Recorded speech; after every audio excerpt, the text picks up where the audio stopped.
I have the honor to host today, ladies and gentlemen, Ilias Chantzos, who is the Global Privacy Officer and the Head of Government Affairs Programs for Europe, Middle East and Africa of Broadcom, and leads the Global Privacy Program across the company's multiple business units and regions.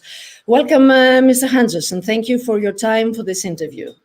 Thank you very much. It's a pleasure being here with you today.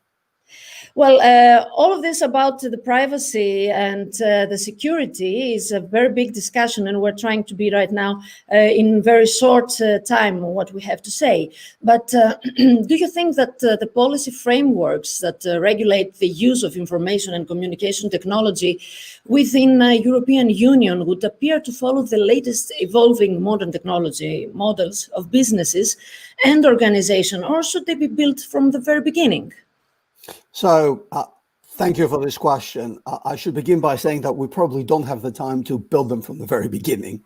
Having said that, we should bear in mind that regulation will always play some degree of catch-up with technology, which is why it's very important that we make regulation that is technology neutral, that is not focused on one particular technological solution, but rather it's outcome driven.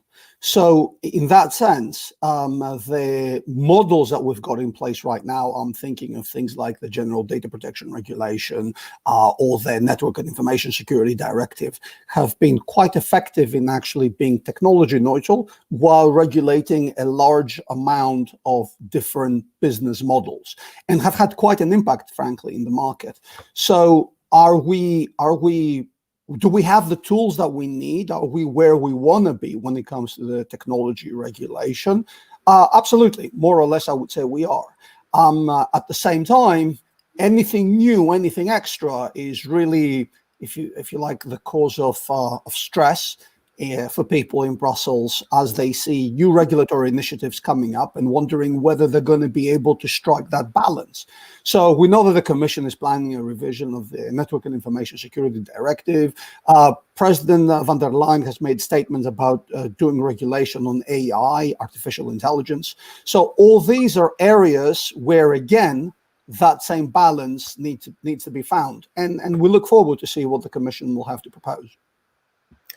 And what does this exactly mean for businesses in Europe in terms that the appetite for more innovative technologies increase, such as the use of cloud computing and personal data information? So it's actually a complicated balance. You see, when one looks at the impact of regulation and innovation, it's actually a rather complicated exercise. The fundamental question is, when one is looking at the technological paradigm, so the particular answers, if you like, to a problem that the technology is trying to give, the real question is regulation pushing innovation? Is it pushing the technology towards a particular direction, towards particular choices, which would be more free if that regulation didn't exist? If one looks at things like the General Data Protection Regulation in Europe, the answer, I think, clearly is yes.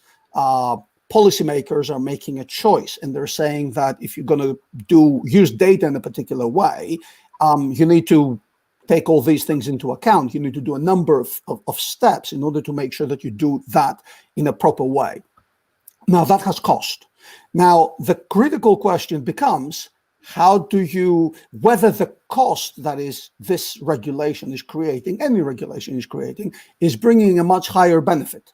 My view would be that the jury is out there, but at the same time, it's obvious that things like GDPR, like the General Data Protection Regulation, had a huge impact in the market in terms of creating privacy-enhancing technologies, putting more security, regulating the complete life cycle of information and data governance, which is really what this is all about.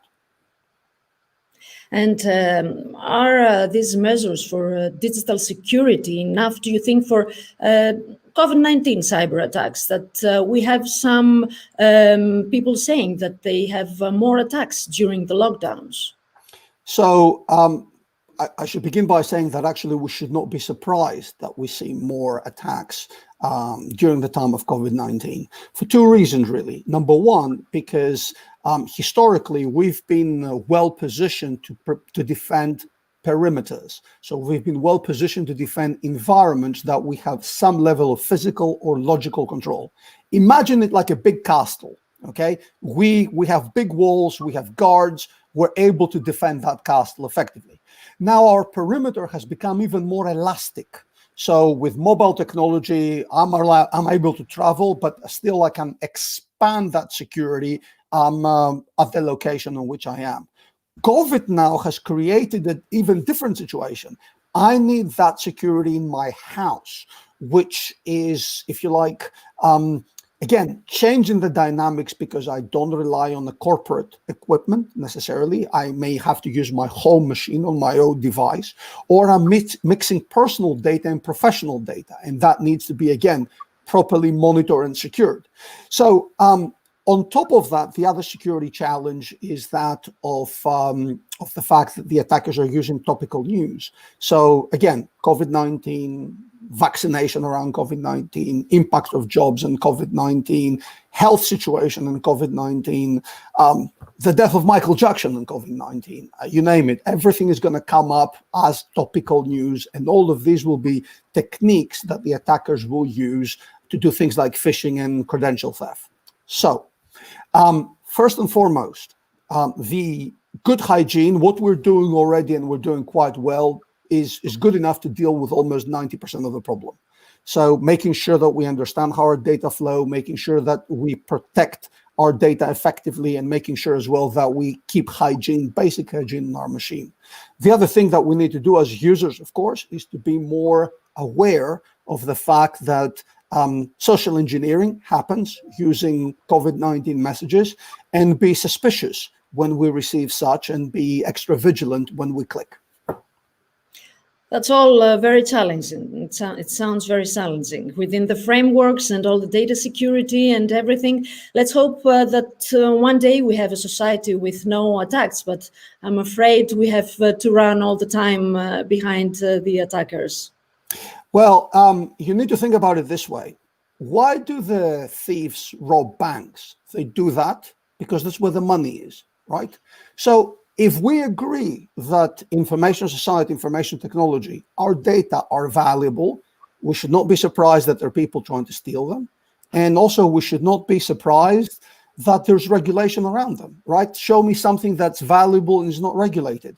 I agree with you that some of it is challenging for the user, but at the same time, this is the natural evolution of things. And I would imagine that COVID, if nothing else, has demonstrated how reliant we are on this technology. So we're going to have more scrutiny and more demands, not less. And we have to be prepared for that. If I look at Greece, for instance, the importance of data protection and data security will become an export argument if we want to be building an economy that is, let's say, more outward facing, and if we want to be taking advantage of that. Thank you very much, Mr. Chantzos, for your time and your information. Thank you very much.